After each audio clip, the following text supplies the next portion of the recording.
Oh yeah, that's the music, and that means it's time for another IMNSHOW, in my not-so-humble opinion, with, of course, yours truly. I'm DP Knudten. And if you don't know that by now, you should, because I've been doing this going on, this is year 4. And I've taken a bit of a hiatus because I got a little tired of doing the podcast, but I came up, well, actually, because of what I'm going to share with you today, I have a whole new energy in doing this podcast because I saw something on TikTok that really caught my attention, and I knew I had to talk more about it because I'm impressed by the fact that TikTok is providing a platform for a whole lot of people who are not famous, who are not wearing bathing suits on the beach in Belize with the wind blowing in their hair, but they're instead telling their true stories about who they are, what they do, and how they do it. All those nonfiction brand things, and they're doing it live, or not live on TikTok, but they're doing it on TikTok, which seems to me it's supposed to be about dances, right? Wrong, at least to me and other people like me and like my guest today. So I want to bring them in right away. First off, welcome to the Nonfiction Brand podcast, Joyce Roseman and also Kirsten. So Joyce is on viewers, if you're on the right with the lovely kind of gray silver fox hair, that's Joyce. And then Kirsten's sporting kind of a, what would that be? Auburn? Is that the shade? Yeah. Well, these two lovely ladies are located down in Nashville, Tennessee, USA. Now, my international listeners will know Nashville, whether you like it or not, because of country music. It is the capital of country music, but it's also, especially if you go there, it's the epicenter for what I would like to call creator culture, at least in Tennessee, if not the central part of the United States of America. Because you go walking down the street, you're going to hear open windows with a bluegrass band in one house, a funk band in another, and someone who's painting and someone who's creating jewelry and art of all kind all over the place 24/7. And that's exactly what I found out Joyce likes to do. But before I let these ladies speak at all, I want to set the table by the way that Joyce set the table on TikTok. And really, I don't need to do anything more than go to a screen share and play the TikTok that really caught my attention. So hold on just a second. Here's the TikTok. I'm going to play the entire 1 minute, 34-second thing so you can hear Joyce in her own words. Hello, friends. My name is Joyce. Today, I want to introduce you to my business. I've been a sidewalk vendor in downtown Nashville for almost 2 years. As of Friday, February 17, the mayor decided that he did not want any more sidewalk vendors, and so he signed a ban on all small businesses being anywhere on a sidewalk in downtown Nashville. You talk about a sock in the gut. This is a sock in the gut because this is how we make our living. My business is based on mental health advocacy. I have a husband who has had mental illness since he was 17, and he's going to be 62 in just a few days. Unorthodox methods of employment are what's best for us, so working for ourselves. And so I'm here to just introduce you to my business in hopes that I can grow my online presence and I won't need to sidewalk vend anymore. I'm going to show you one of my pieces today. So I have 3 sections of guitar string that are twisted together like this. Now, I am often not the one that puts the final touches on a piece, but my husband often puts all these together for me. Maybe one day we'll get him on here, since this was his idea clear back in March of 2009. So here's the final bracelet. 2 colors of guitar string, phosphorus bronze, which looks like rose gold, which are the colors that I'm wearing today.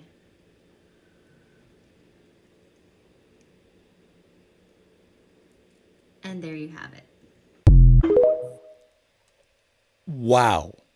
I saw that. For some reason, it's in my stream, probably because I watch a lot of guitar content. It's guitar adjacent, jewelry. But I saw this, and I'll be honest with you, it caught my attention for the first reason, surprisingly, was not about guitars. It was about, wow, that Nashville mayor is a bit of a jerk. I mean, because there are a lot of people who now all of a sudden are out of a gig, literally, or really, really hurting. Then I got to meet you through it. You demonstrated. Now, you don't know this because you don't know me and nonfiction branding, but I always say branding is about two things. Number one, differentiation. Your brown cow looks like my brown cow. How do I make sure you know which is which? I brand my cow. Literally, branding started with cattle, right? Yeah. Number two, the number two job of nonfiction branding or branding in general is demonstration.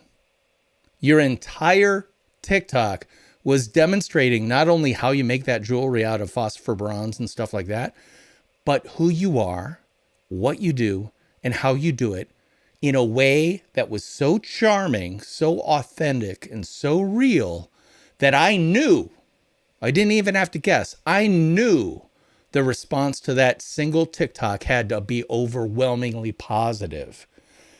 Am I right? Was the response to that single TikTok overwhelmingly positive? Yeah, it was absolutely, I mean, we were blown away by the responses from people. I'm still getting responses from it, actually.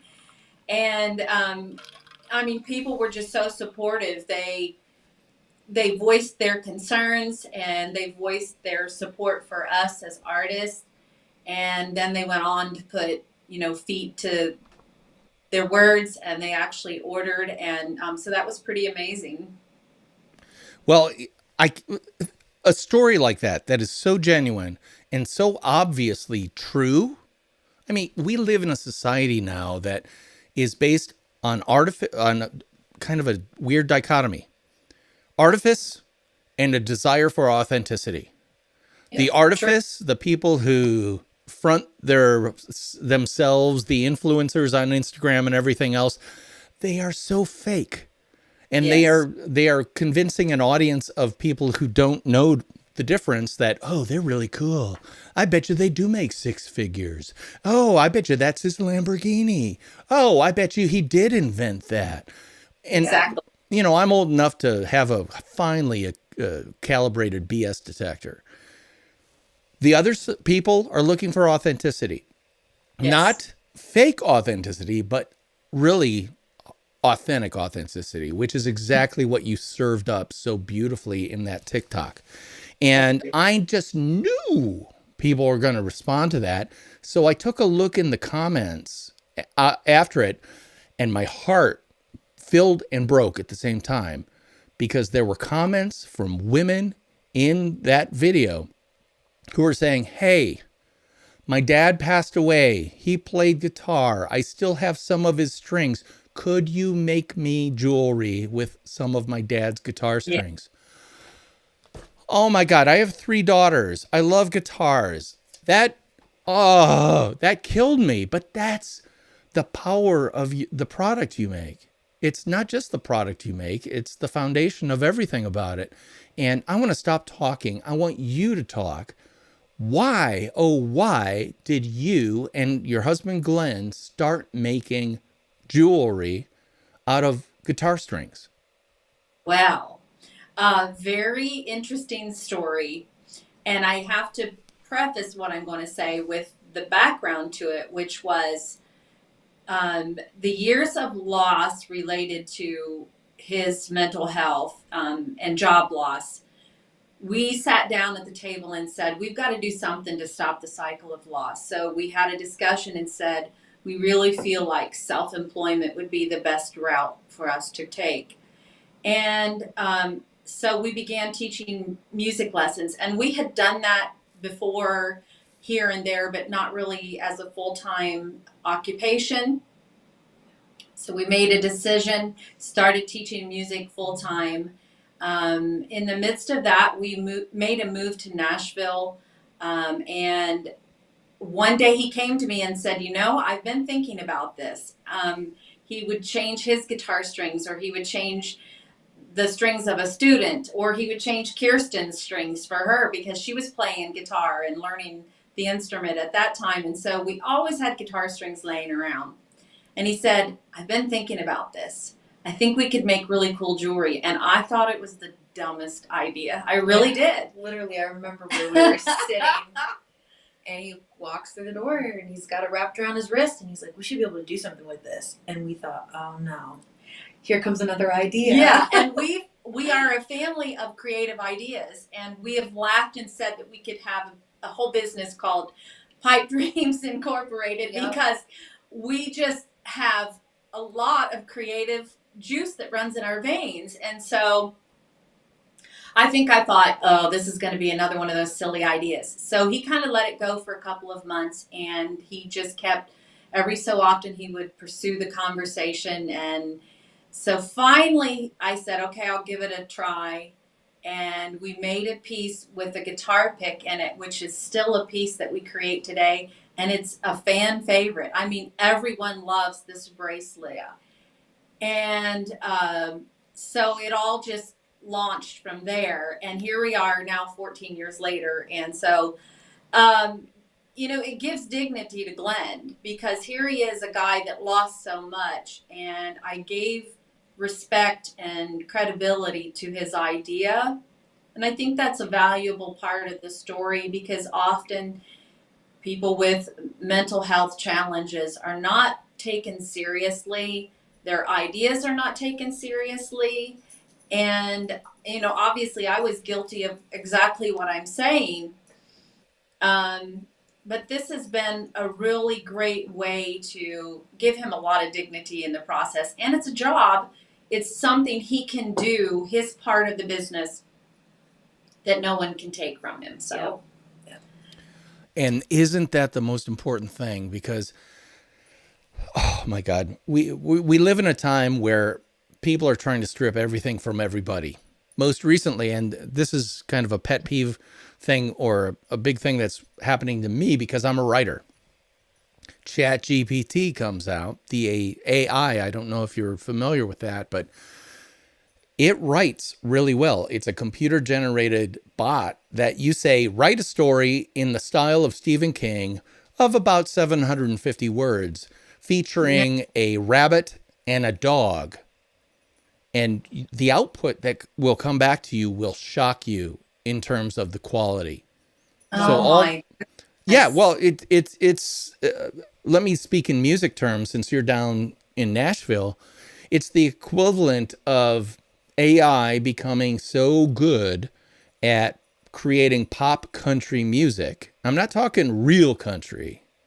I'm talking pop country. I'm talking Florida Georgia Line pop country stuff.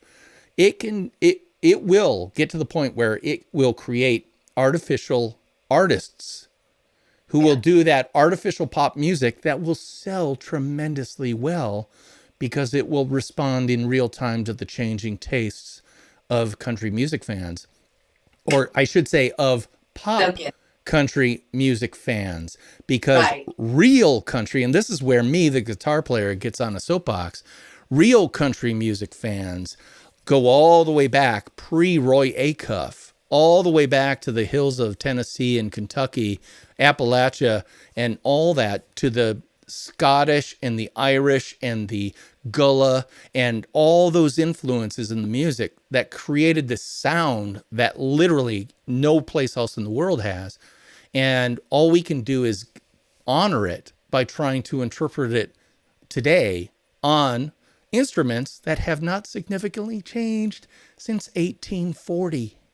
Yeah. So anyway, that authenticity. Go ahead. TikTok is already kind of experimenting with that AI stuff. So I didn't know about it in the writing world, but there are people who will make videos saying they plugged in Adele and Taylor Swift into AI, and then that song will come out, like literally, and it's like a running joke on TikTok, like, oh, I plugged this into AI, but really it's scary, because what you're doing is you're stripping feeling from it, and you're just getting music. That's fine, you can have music if that's all you want is music, but the reality is that music is purchased and downloaded, and people go to the concerts because there's a feeling in that music, and that feeling you can't get from AI. You'll never be able to. That has to be a human-produced feeling. You hit it on the head. I mean, if you think about singers, A woman like Adele should not be an international star based on what good singers sound like. Her voice is not as big as Ariana Grande. She can't do Right. the runs of a Christina Aguilera.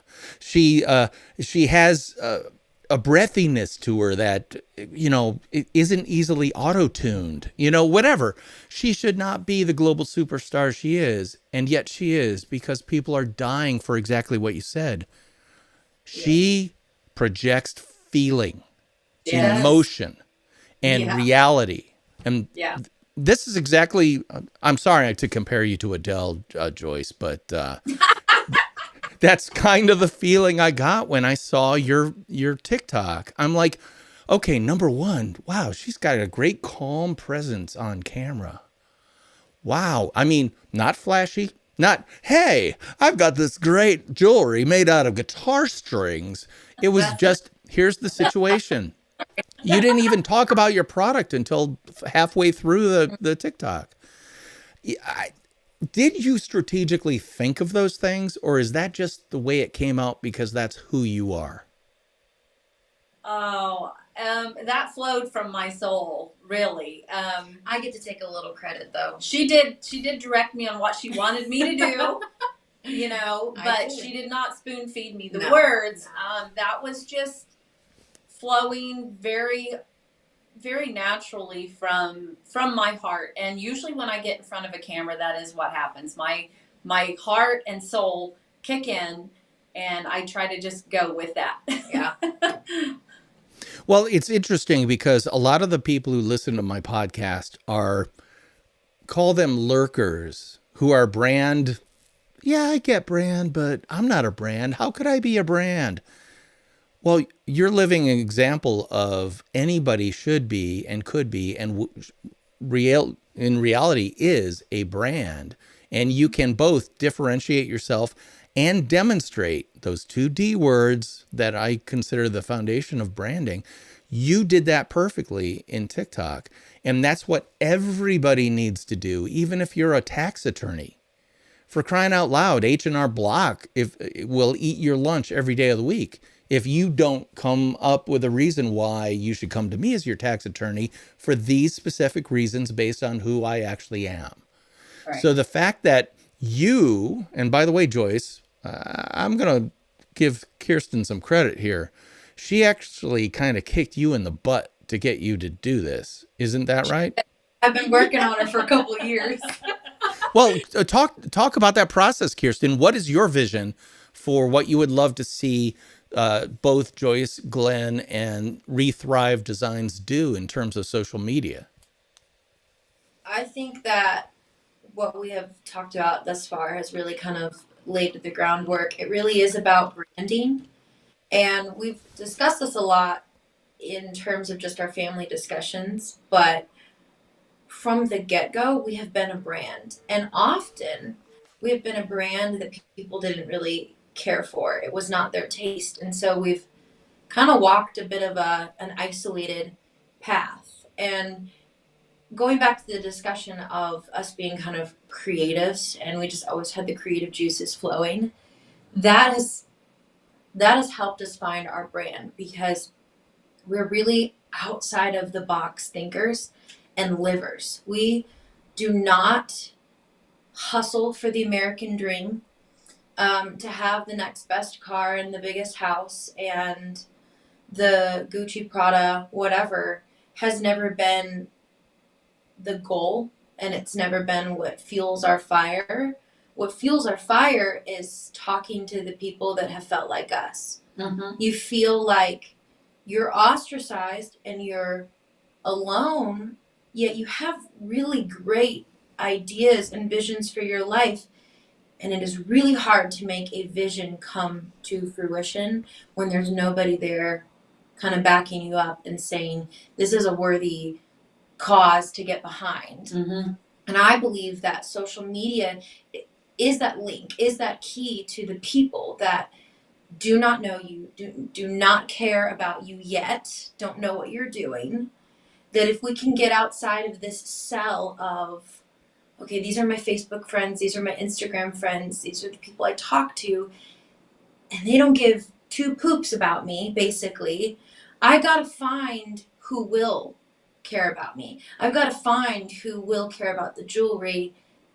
Enter TikTok, enter Instagram. But personally, I think TikTok is doing a better job than Instagram is doing of escalating the voices of people that are not normally heard. I agree. You are so right, because good old the House of Zuckerberg likes to monetize everything, including attention. And so Facebook and the poor stepsister, redheaded stepsister Instagram, they are monetizing everything. And I'm under no illusion. I know TikTok is raking in data like you would not believe, but the data is there's a value proposition. The proposition is, hey, TikTok, I'll give you my time. Serve me up stuff that I'm interested in. Yeah. And it does. And it surfaces up the strangest stuff that I'm still interested in. Witness a woman named Joyce of Rethrive Designs showing up in my feed on TikTok. That gets me so excited. I have to have you on this podcast. Yeah. Wow. A carefully curated page like Instagram presented. And that was the attractive part of Instagram for me was, it's a pretty platform. I loved those nicely curated feeds. However, it never generated this level of connection with people like I always hoped that it would.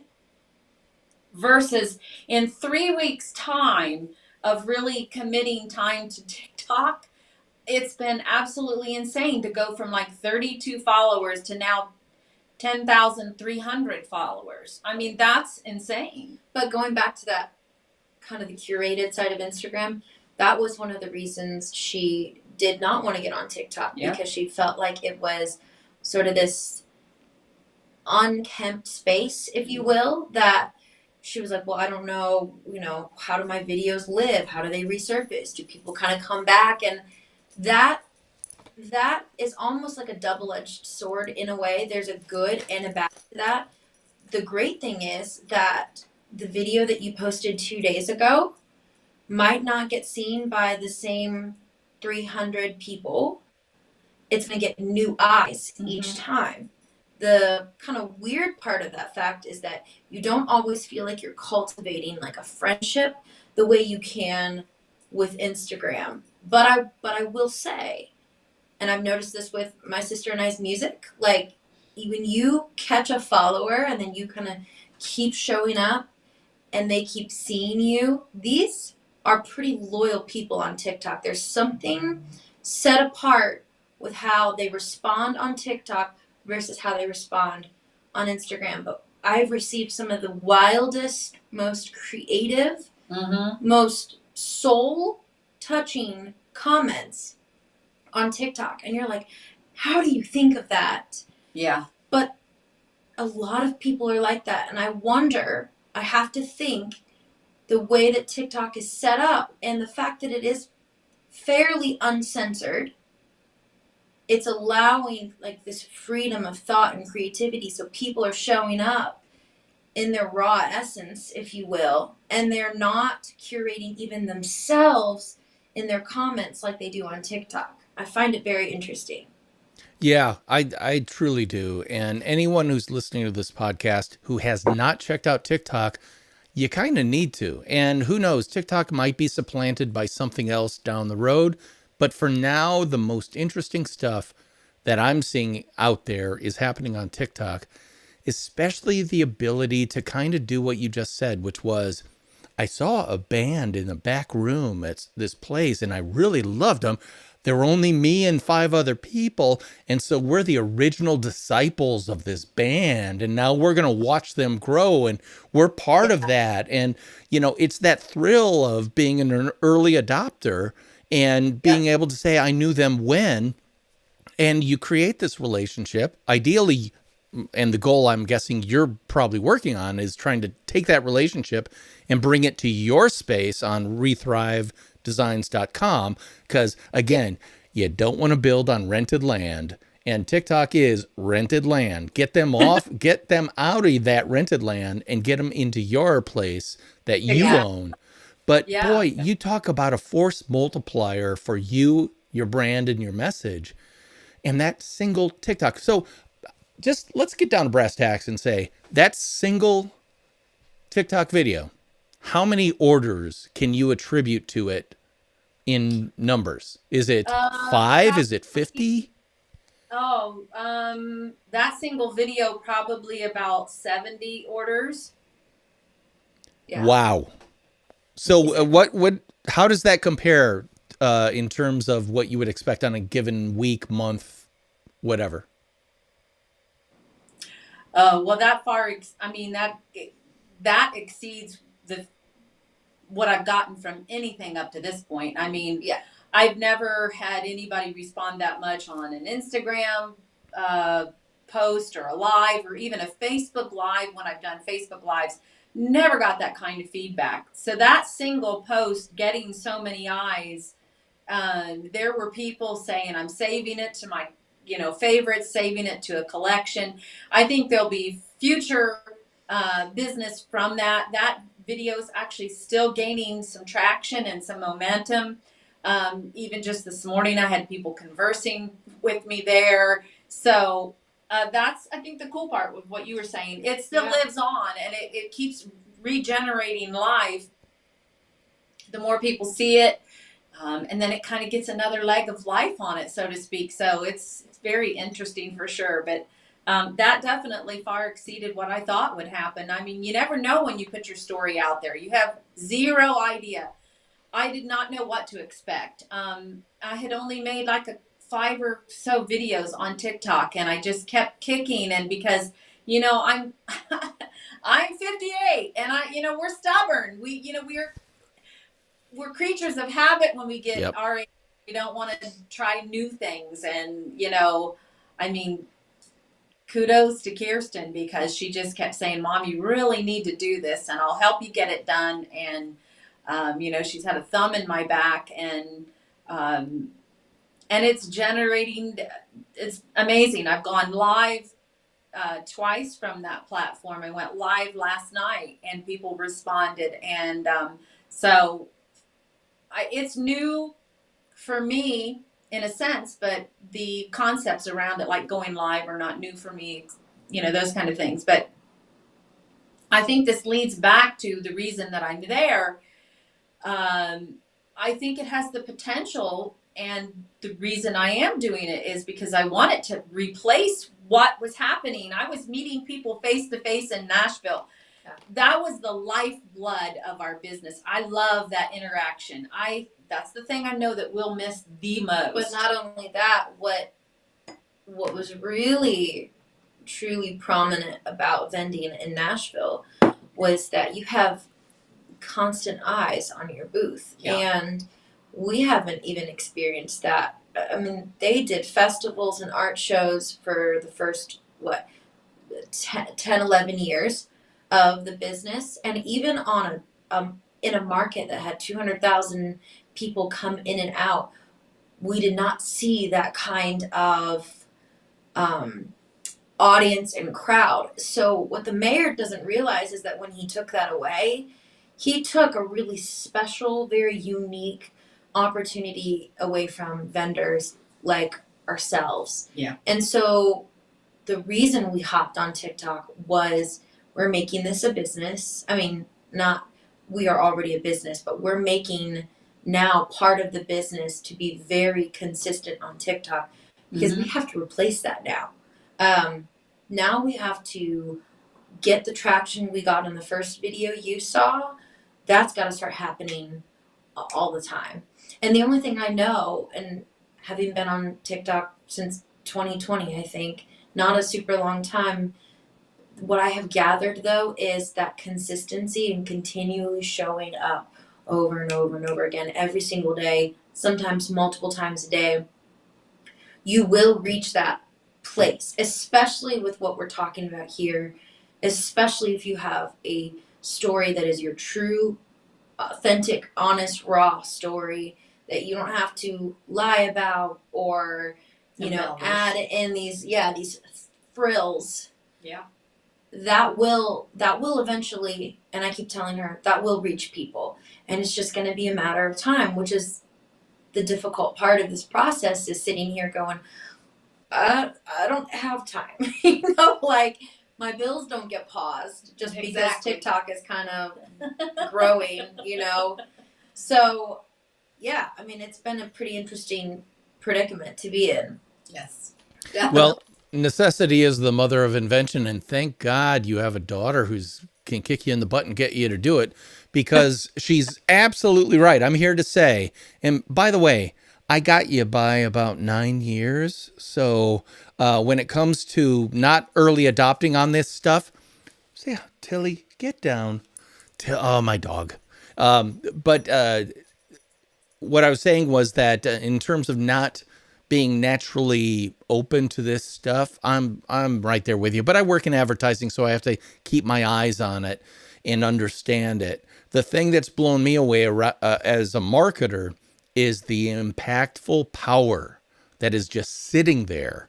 And for a minimal amount of investment of time and effort, you can really have results that might be incredible to you, especially if you do it, as you say, consistently over time.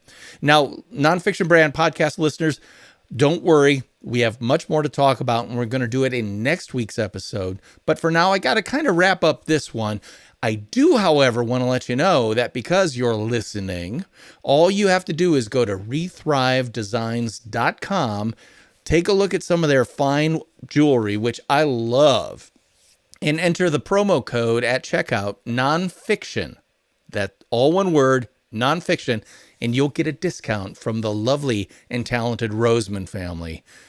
I want to thank you so much for being on the Nonfiction Brand podcast, and remind listeners that they're back again next week, so there's more goodness to come. But until then, I'm your host, DP Knudten, and they are Joyce And Kirsten. Roseman. I'll fill in the Roseman for you, of rethrivedesigns.com. And by the way, check them out on, say it with me, TikTok. And by the way, I want to give you guys credit for this.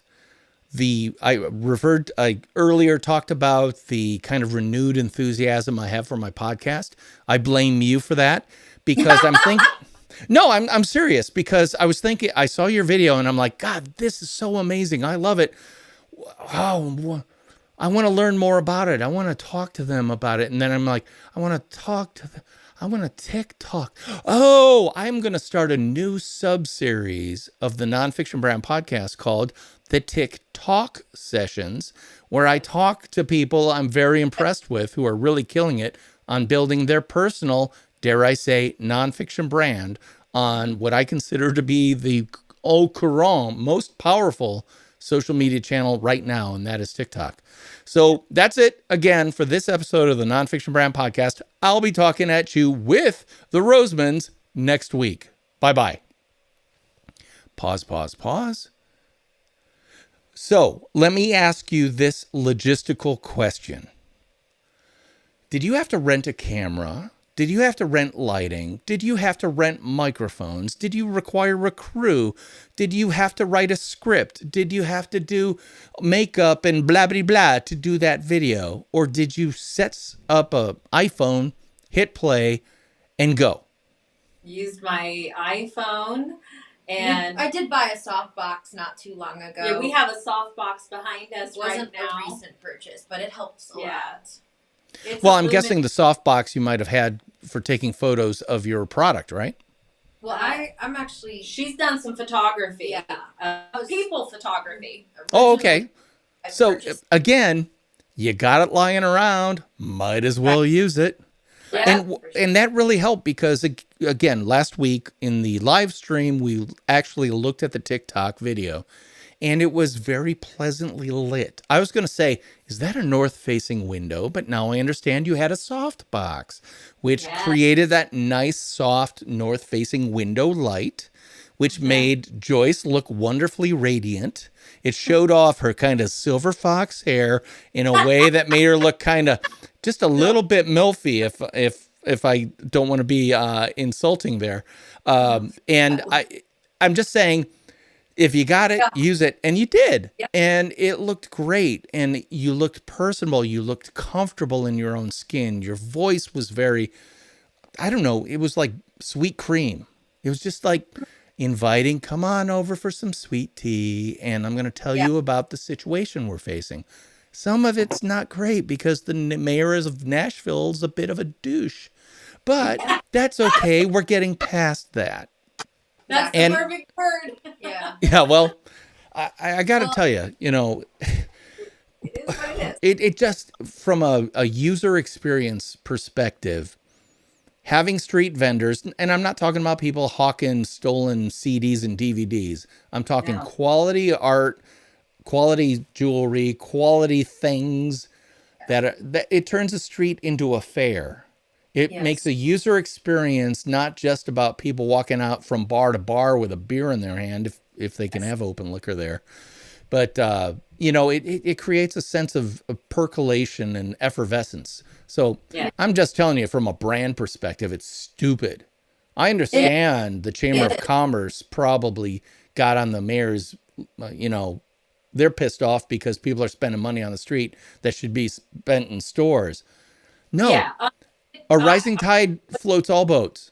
Let me tell you. The whole thing began with, because of the particular location where I was at, with there's an organization there that is like open shopping and restaurants. It's a really neat complex. They really were beefed from day one that we arrived down there. And they would send security people to harass us. And then it turned into they were emailing the police department in Nashville like 13, 15 times a day, asking them to come down and check everybody's credentials.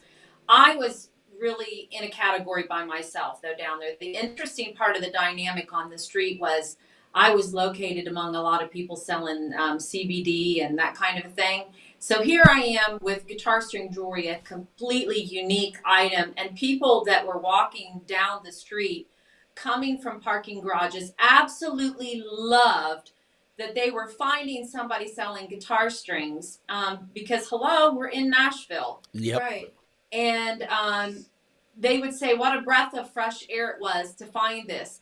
I met world travelers. You know, I met people from Australia, the UK. I met people from Scotland and Ireland, and they would all say the same thing. I love this because I go to other countries. Yep. That's what I look for. And so, you know, you have this mayor hell bent on getting rid of us, not ever sitting down thinking about what is it that the people coming to Nashville actually want to find. Exactly. They want to find people like me. And I have heard nothing but disgust from people as to why he would make this decision. At the end of the day, I really think somebody bought him off. Yeah. I really, really do. I mean, you talk about branding. You would think that in New York City just faced this. I think it was a couple years ago. Yes. And the vendors won, but they fought and they fought. You would think, coming from the perspective of what differentiates us, Yes. what sets us apart, that cities like Nashville, cities that have an already innate tourist attraction happening, would go, what makes us different? Because every city has restaurants. Okay, cool. Every city has shopping. Awesome. I'm so glad you took the time and money to add a Nike in here when you can go to Nike in your city. So why travel?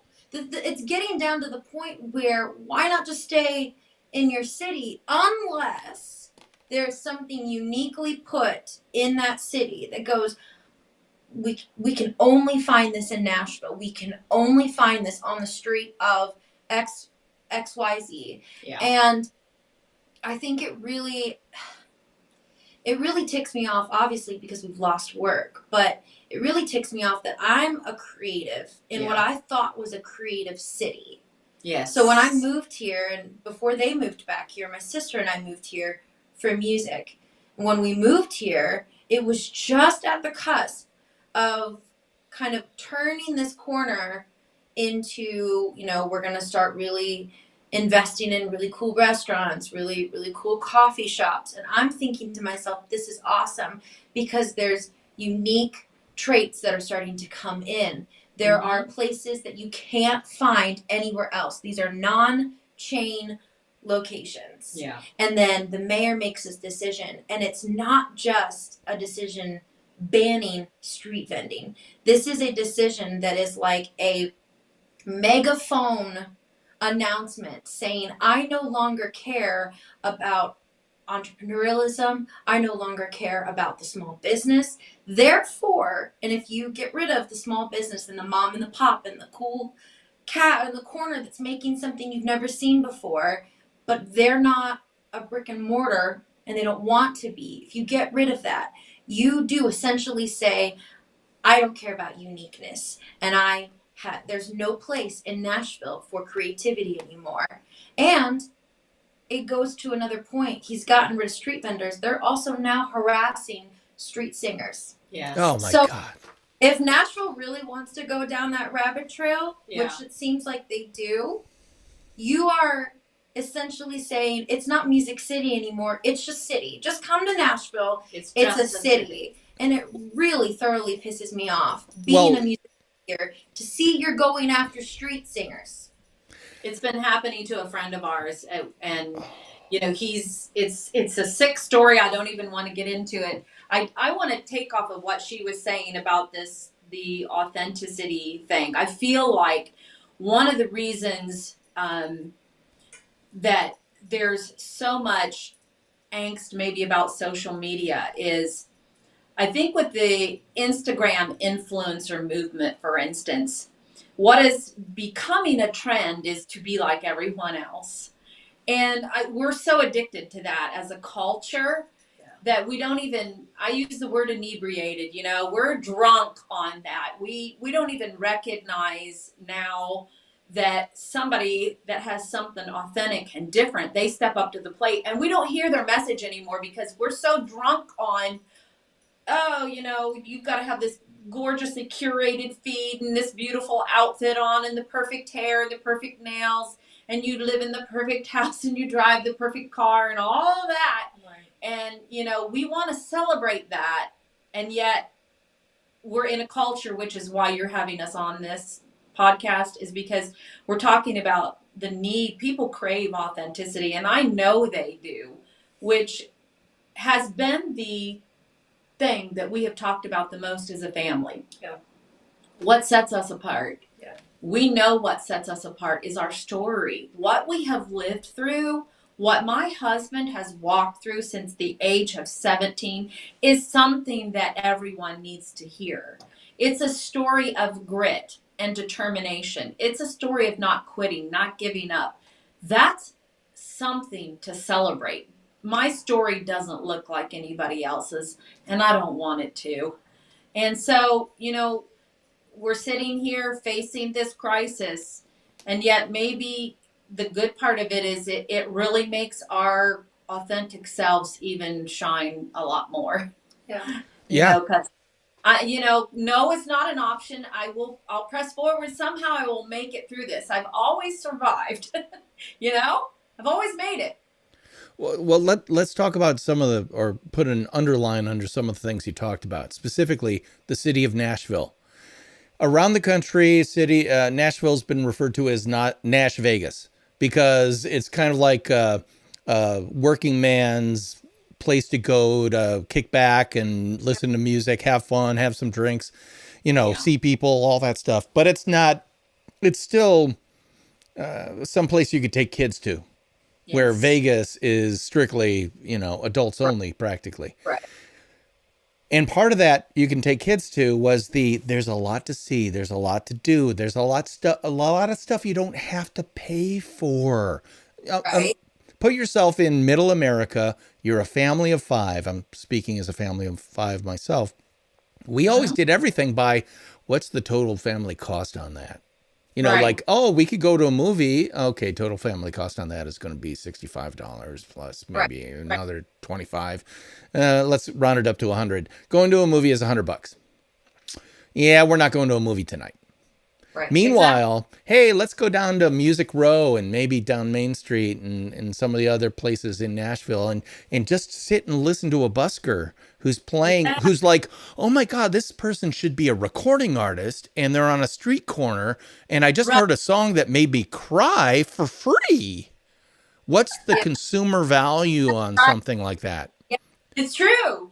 There's so much talent here. I mean, they know they're artists. I mean, they see it even more than I do. There is a lot to hear Yeah, here. well, Yeah.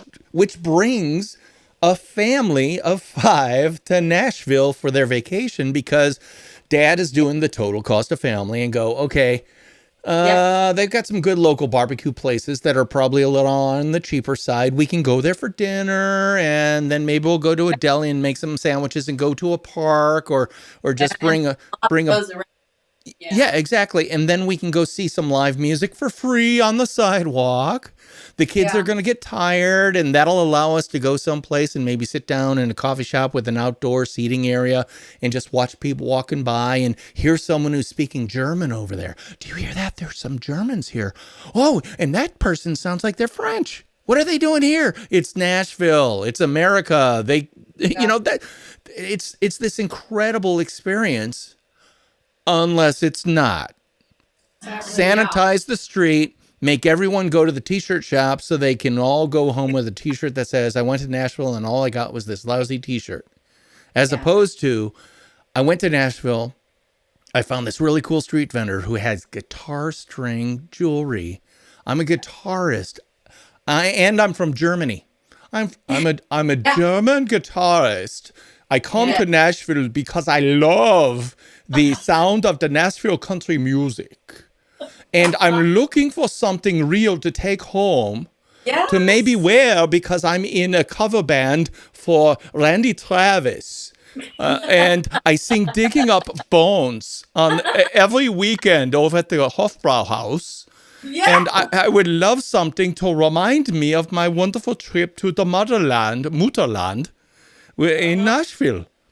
You can't find that in a t-shirt shop that is the same as the t-shirt shop you'd find in Las Vegas or And Branson, Missouri. What does he want? Does he what want happens Nashville to be Branson? what he is, I think, essentially headed towards, he doesn't have long, so he's doing all of this on his way out, which is just Disgusting. ridiculous. Nashville, I really do love this city, so I want to try to be kind, but Nashville is kind of teetering on a pretty dangerous precipice right now, and that is alcohol.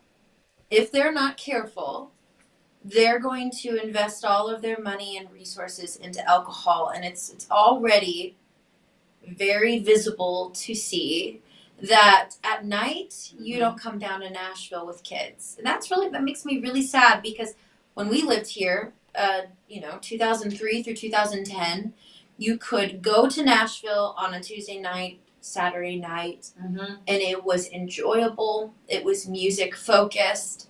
And now it is party central. You got drunk bachelorettes falling into the street. You've got cops down here who have to direct traffic because there's so many people, and 90% of them are inebriated beyond belief. You do not, I do not, unless I'm prepared to deal with it, go downtown on a weekend night and past 8 o'clock Right. because I know what I'm going to run into. And like you said, Vegas, you can still bring kids to. Not for long. Not if the mayor keeps making these choices that put bars and corporations above the creative, above the unique, because there's something really pure and innocent about investing in small businesses that it doesn't become a Vegas. It becomes a cool party city at night Yeah. and a really cool, unique, creative city during the day. And we're lacking that. And it's funny because, you know, like I said, New York City won this, but Nashville kind of acts like it's a big city, like it's in LA or it's in New York, but it doesn't do anything that those cities do, i.e., New York has Central Park lined with vendors and cool vendors, not, you know, stupid, like you said, I'm gonna get this CD off of the black market and sell it to you. People who are making t-shirts, people who are woodworking, people who are making ice cream. And it is all year round. And it's all year round. And so if you want to be a big city, put your big girl pants on and become a big city and do it the what right those cities do, which is make it really cool for any kind of person coming here. And it also makes it great for the person living here because you're attending to their needs. Yes. Yeah. What you're talking about is being true to who you actually are. Yeah. Think about this. Some facts about Nashville. It is literally the buckle of the Bible Belt. Literally. It is surrounded by heavily honor-oriented societies in terms of the Scots and the Irish and also other ethnicities that have settled in the region. That honor is a huge thing for them. Respect for family, loyalty, temperance. Not necessarily that you're dry, that you can't have a drink, but that you know to balance. It's all about balance. And even the fine Tennessee whiskeys and stuff like that, it's about sipping. Yes. A fine whiskey is sipped slowly, and you tease out the licorice and the anise flavors and all that stuff. It's about quality over quantity. If you look at the historical background, and this is where I go as a brand guy when I work with people, I say, look at what you are, not what you want to be. What you are is Mother Maybelle Carter and the Carter family with Roy Acuff up on the old Grand Ole Opry. That was called the Grand Ole Opry by accident. Do you know the story about that? I don't think so. No. What is it? What's the station? WSN. Yeah. WSN would play concerts in toto, and then they would have different shows, right? So they had a live feed from, I think, Chicago, the Chicago Opera House, where they did a full grand opera. And at the end of it, it cut to the guy who was doing the local show, and he said, well, that was grand opera. I guess we're Grand Ole Opry. And that's where the name came from, and it stuck because they embraced their kind of, we're not all that hoity-toity stuff. We are who we are, and here comes Mother Maybelle Carter and Carter family. And Roy Acuff singing about Heartland. And we got this new up-and-comer named Hank Williams. I think you're going to like him. Exactly. And there was something, like, we talked about this in last week's episode of how this is the country music epicenter. If you're going to talk about what the roots of country music are, you can't leave out, like what we were just talking about, honor and respect and this, you know, familial understanding and warmth. What Nashville feels like it's trying to do is kind of compartmentalize and say, you know, over here you can kind of honor all the country artists and yippee-ki-yay, but then over here you can get drunk. Yeah. You know? And instead of intertwining all of it and intertwining kind of the foundational principles of what that world was like once here in Nashville, it feels like the mayor's just like, we don't need that. We don't need that anymore. Like, that's not really a part of us anymore. We're just going to kind of go forward from here. Yeah. And I think there's a really beautiful Nashville waiting to exist and waiting to come forth that says, these were our roots. We honor those roots, and this is how we honor them. We honor them by having we have a free country music hall of fame museum over here or whatever. And then at night in the park, We bring the buskers that we see on the street every week. They get to perform 30-minute sets. We set the sound up. I mean, there's so many options that Nashville could be doing, and they're not. And we have the resources to do it because we're trying to put a more than $1 billion stadium in that we already have a stadium. We want to put another one in brand new because it's stadium. not good enough. Yeah. And that harkens the same message she was talking about, is we want to look like everybody, and we're in this influencer culture. Yeah. That I had the Prada bag from last week, but I just upgraded and got the new one that they just rolled out because I have to look and think and act and be like everybody else before me. Or A, I'm not going to be popular. B, I'm not going to get views, and I'm not going to make any money, and I'm not going to feel fulfilled. Nashville is doing that. It's just an influencer city. It's just saying, well, I'll just add another Nike, and I'm going to go over here and I'm going to build another stadium that I don't need, and I could be putting those resources somewhere valuable, like homelessness maybe. Yeah, homelessness. It's a huge issue here. Or we can just become the new San Francisco, and they can just sleep literally in the streets and the cars go around them. This is how brands die. Brands, one, don't know the foundation of their brand. My bumper sticker for nonfiction branding is know who you are so you can be it. Now that sounds a little Yoda-y maybe, but you truly have to know who you are. And part of what attracted me to you in that video you created was you clearly know who you are and you are being it. And that I love. Nashville right now does, well, plenty of people know who Nashville is, but they don't have the current power of the Chamber of Commerce. The Chamber of Commerce is clearly behind this. And anyway, let's not.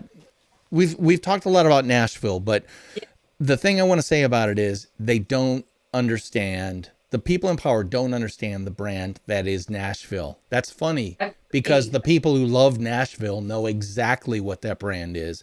Unfortunately, they aren't the ones making the decisions. Exactly. Now, I want to take this back to you guys. Rethrive Designs. Now, again, if you've listened to this podcast, listened to last week's podcast, you'll know that Joyce and her husband Glenn started this business making jewelry out of guitar strings. Now, I have got to make sure that everyone listening goes right now to rethrivedesigns.com and checks out their product. It's really fun. It's gorgeous. It's unique. It's not gaudy, and yet it's got a little bit of flash to it. It's tasteful. And if you're a guitar player, if you play any stringed instrument, you're going to be whipping out your credit card instantly because, number one, your pricing is very fair. I will say that. I looked at it and went, that's very fair. I would have paid another $25 on top of that. Yeah. So I'm guessing that's part of your strategy, too, to make this affordable for what I would call garden variety people. Not affordable for everyone, but affordable for that middle of the road pocket of people, because those are the ones who are, gonna buy. We've been very careful not to overprice and not to underprice. I don't think we're selling ourselves short. But we are in a time frame here where we're saying that people are hurting. There's just economic recession discussions all around us, and the thing that just happened with the Silicon Valley Bank and all that stuff, and here you are as a small business owner and you're going, oh my gosh, I hope people will still pull out their credit card. I think the thing that I want to say related to that discussion is sometimes in the middle of a crisis, I think you should more intentionally try to support a small business, because you're supporting someone who is, this is the meat and potatoes of who they are. We don't have any other employees. This is a family of 5, and we each have some integral part of this business that we do. Yeah. And this is our passion. This is a project so that we can have the conversation about mental health. And to go back to the Nashville discussion was that we love this one-on-one conversation about mental health. And that is why the strategic part of taking our story to TikTok was so important for us, because now we have a new platform to share that story. And our story brings hope to people. When you wear a piece of our jewelry, you are wearing something that represents that hope. You can gift a piece of jewelry to somebody who is going through a struggle. We have strategically named pieces. For instance, we have an unbroken bracelet. We have the serenity bracelet. We have the endurance bracelet. We have the steadfast bracelet. We have the endless bracelet. Pieces that represent strength, represent in longevity. If you're somebody going through mental illness, you can wear this piece of jewelry and wear it with pride and say, I'm looking at this piece going, I remember, okay, I'm in the middle of a crisis. I'm in the middle of a struggle. I can hang on. I don't have to quit. I don't have to give up. And so you're supporting something that's so important. Anybody can go to a brick and mortar store and get something. You can order anything off of Amazon, but you cannot order me off of Amazon. And that's the difference. Yeah. And that is absolutely key into knowing who you are and being it. It's the only thing that no one can steal from you is your story and the voice you have to tell that story. You guys are doing that, and you're doing it brilliantly on TikTok. It caught my attention, and I'm so happy to have you on the Nonfiction Brand podcast. Excuse me. How can people take a look at your designs? Visit our website, rethrivedesigns.com. You can search by category, and there's close-up images of everything. We've made a point to, I'm my web designer, okay? Yeah, I she did spent amazing. thousands of hours on that site, working, and I'm constantly working on it. And you can see everything. It's almost as good as touching it. Not quite. Almost. But we wanted it to be beautiful and attractive. And I get a lot of compliments on my website, which I'm very proud of. I've spent a lot of time on it. So we want people to see that it is beautiful, it's attractive, that it's enduring quality. It's going to last you forever. I still have from 14 years ago the first bracelet I made for myself, and I'll have it for the rest of my life. Well, and what is the value of that bracelet? Priceless. It truly is, because it represents something. Yeah. Well, exactly. again, if you're listening to this podcast, go to rethrivedesigns.com. Check out the fantastic stuff they have there. And if you would like to purchase something, be sure to use the promo code NONFICTION at checkout, and you'll get a little bit of a discount courtesy of the Roseman family. That's Joyce and Kirsten Roseman. And Glenn, unfortunately, isn't with us, but I'm sure he's around there someplace, probably making some jewelry. Who knows? I do have to ask you this. Some people asked in comments to your video, if I sent you guitar strings my dad had on his guitar before he passed, could you make jewelry out of them? What's your answer to that question? Absolutely, yes. I'm sorry. I've done that a lot, by the way. I have done that over the course of 14 years. I've done that quite a bit. Yeah. My goal, and my wife knows this, I've got a collection of guitars. Some of them are crap, but some of them, I wrote the song about you on that guitar. Mm-hmm. And my daughters know that. They've already picked out the guitars, and they don't rub it in my face, but it's like, when Dad dies, that's mine. But they already have in their heads that the only thing I don't want any of his crap, but I want that guitar, because, any person who plays an instrument has an almost mystical relationship with it, unless it's a Taylor. Sorry, I'm not a fan. I don't like Taylors either. You're fine. Yeah. A Taylor or a Fender. No, I actually like Fenders, but for electrics, but you know what I mean. Yes. The funny thing is, okay, long story, and maybe I shouldn't tell this story, but I'm talking to a musician here. You'll get it.